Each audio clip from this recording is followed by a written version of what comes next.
Bon début de semaine sainte à tous mesdames, messieurs et bienvenue à cette édition d'information du 13h sur Camnews 24 IDFM en direct de Garoua. Au sommaire, soutien à l'entrepreneuriat jeune à Guidère, la coopération allemande via GIZ accompagne le jeune entrepreneur avec l'appui des programmes PARSE et PADER. Ces initiatives visent à renforcer l'autonomie des jeunes et à améliorer les conditions de vie dans la région. C'est tout pour les titres. Bienvenue mesdames, messieurs sur Camnews 24 IDFM. Merci de nous préférer pour vous informer. Gouvernance de l'eau, le Cameroun vulgarise sa politique nationale en la matière. L'atelier y afférent s'est tenu à Yaoundé. C'était sous la conduite du ministre de l'eau et de l'énergie qu'accompagnait celui des élevages, des pêches et des industries animales. Le document présenté à cet effet évoque les questions de la mobilisation de 1800 milliards de francs CFA à d'ici 2030 dans l'optique d'une gestion efficiente des ressources en eau. Erwan Christian Eluna pour plus de détails. La gestion des ressources en eau est un enjeu crucial pour le Cameroun en raison de l'urbanisation, de la croissance démographique et des impacts du changement climatique. 1800 milliards de francs CFA sont à mobiliser d'ici 2030 dans le but de la mise en œuvre du plan national de gestion des ressources en eau présenté cette fin de semaine à Yaoundé. La politique nationale de l'eau recommande au gouvernement la mise en place, n'est-ce pas, d'un fonds national de l'eau qui devra accompagner, en tout cas mobiliser davantage de ressources pour financer le secteur de l'eau et à travers un certain nombre de guichets, parmi lesquels, comme on l'a signifié, n'est-ce pas, les recettes liées au prélèvement de l'eau, mais également celles liées aux taxes d'assainissement de ceux qui auront peut-être pollué les ressources en eau. Élaborée depuis 2022, cette politique de gestion des ressources en eau veut contribuer à l'émergence du pays à l'horizon 2035. Il est donc question, avec les orientations stratégiques déclinées lors de cet atelier, de faire de l'eau un levier important pour l'essor du Cameroun. Il faut pour cela mettre les collectivités territoriales décentralisées au cœur du projet. La question de l'approvisionnement en eau potable également a été indiquée par la politique nationale de l'eau pour que les collectivités territoriales décentralisées que sont nos communes et les régions, n'est-ce pas, prennent n'est-ce pas, cette question centrale de développement au centre de leurs priorités.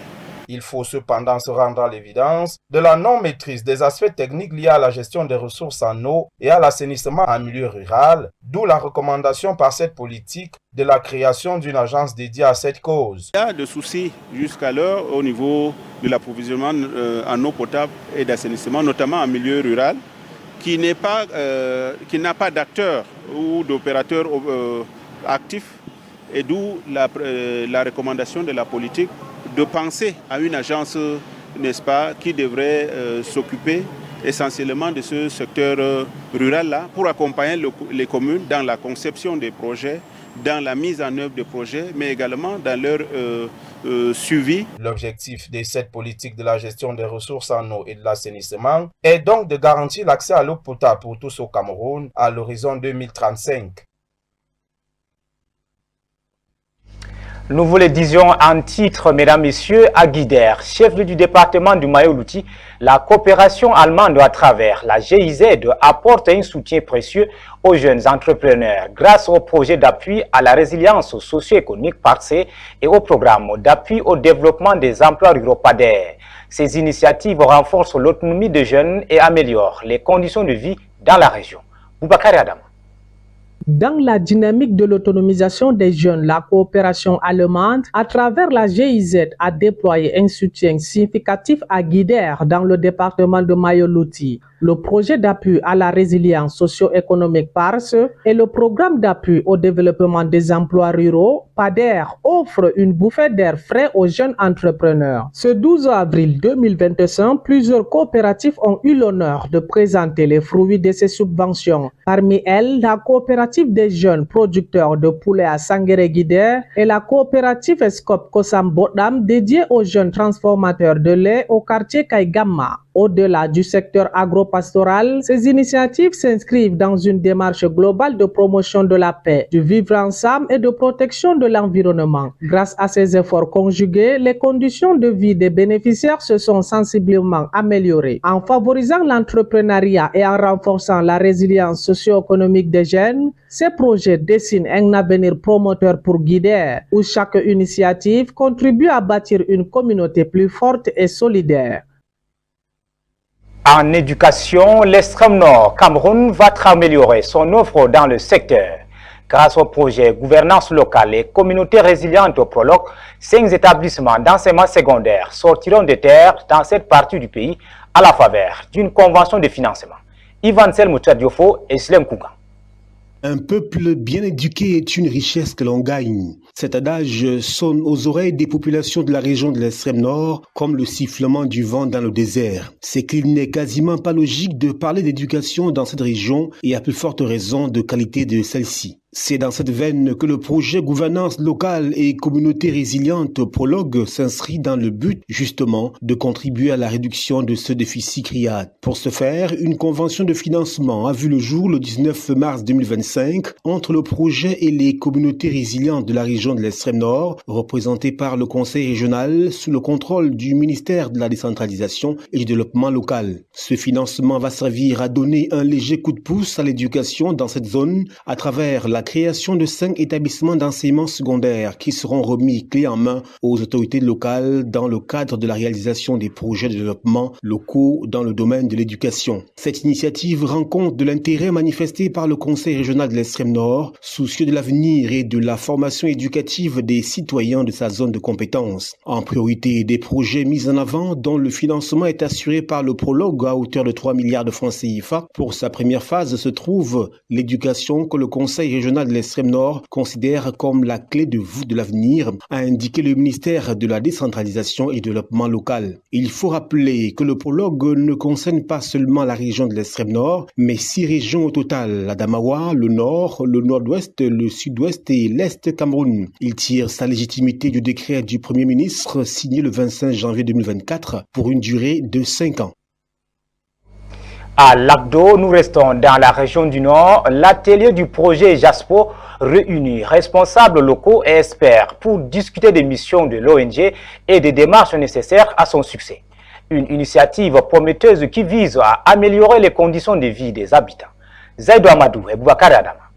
Bienvenue à Lagdo, une commune dynamique du département de la Benue où le projet JASPO entre dans sa phase opérationnelle. Nous assistons à un atelier riche en échanges et en apprentissage qui réunit des responsables locaux, des acteurs du développement et des experts. Cet atelier a été l'occasion de présenter les missions de l'ONG JASPO et d'expliquer les démarches à suivre pour garantir le succès de ce projet ambitieux. Les participants ont pu découvrir des modules interactifs qui facilitent leur compréhension dans les objectifs du projet. Lagdo se distingue par sa capacité à accueillir des projets innovants et durables. Les acteurs du développement local sont mobilisés pour assurer la réussite de cette initiative qui promet d'apporter des changements significatifs dans la commune, permettant à chacun d'apporter sa pierre à l'édifice. Les idées fusent et l'engagement est palpable. C'est ici à Lagdo que le projet JASPO commence son voyage vers un avenir meilleur pour tous.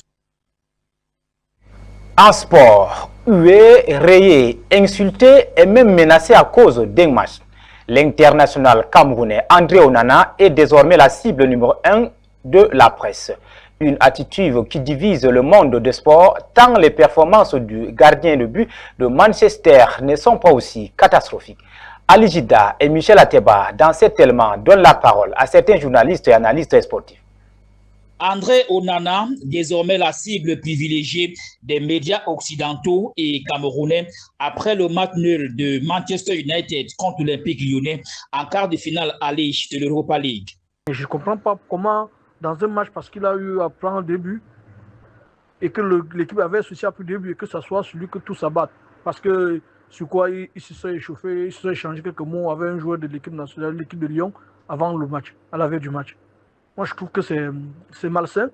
Mais André Onana, sa façon de jouer est à l'origine de nombreuses difficultés de l'équipe. 12 fautes, 12 erreurs qui sont à l'origine de 12 tirs. 8 fautes qui sont à l'origine de 8 buts. C'est pas ça qu'on attend de lui. L'international camerounais et gardien de but de Manchester United se fait tailler par la presse dans une rencontre qui s'est soldée par un score de parité. On n'attendait que ça pour tirer sur les Africains à chaque fois.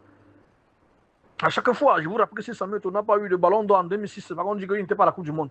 Ils choisissent toujours un petit truc pour vous rabaisser. Ils disent que non, parce qu'il n'a pas fait la Coupe du Monde. Ça veut dire qu'on a résumé le ballon d'or de Cannavaro en 7 matchs de la Coupe du Monde. Mais Samuel Eto'o qui a fait toute une saison pleine, tout, gagné tout, on a dit non, il a fallu qu'on trouve une petite bête qui n'est pas à la Coupe du Monde. Mais c'est ça qui se passe aussi avec Onana. L'encadrement technique devrait revoir la façon de jouer d'Onana et que cette façon de jouer soit en harmonie avec la philosophie de jeu de l'équipe. Je pense que la solution est là. Malgré le nombre important de ses arrêts, la performance de l'ex-gardien de but de l'Inter de Milan dans cette rencontre a été majoritairement désappréciée. André Onana a connu pire. Lorsque Pamegad il a pris un médicament qu'il ne fallait pas, ce garçon, on avait cru sa carrière allait chuter. Après cela, il s'est relevé, il s'est battu comme un homme, il s'est relevé, il s'est retrouvé à Inter de Milan, aujourd'hui à Manchester. Aujourd'hui, ça ne marche pas encore, il va encore rebondir. Et j'ai confiance en lui, ce garçon va encore rebondir. Il a un mental de fer. L'on attend de voir la réaction du staff technique ce dimanche en championnat contre Newcastle, mais aussi jeudi prochain lors de la manche retour contre l'Olympique Lyonnais. Voilà, mesdames, messieurs, c'est la fin de cette édition d'information du 13h sur CamNews 24 IDFM en direct de Garoua. Merci pour votre aimable écoute. Prochaine édition d'information sur CamNews 24, c'est à 20h.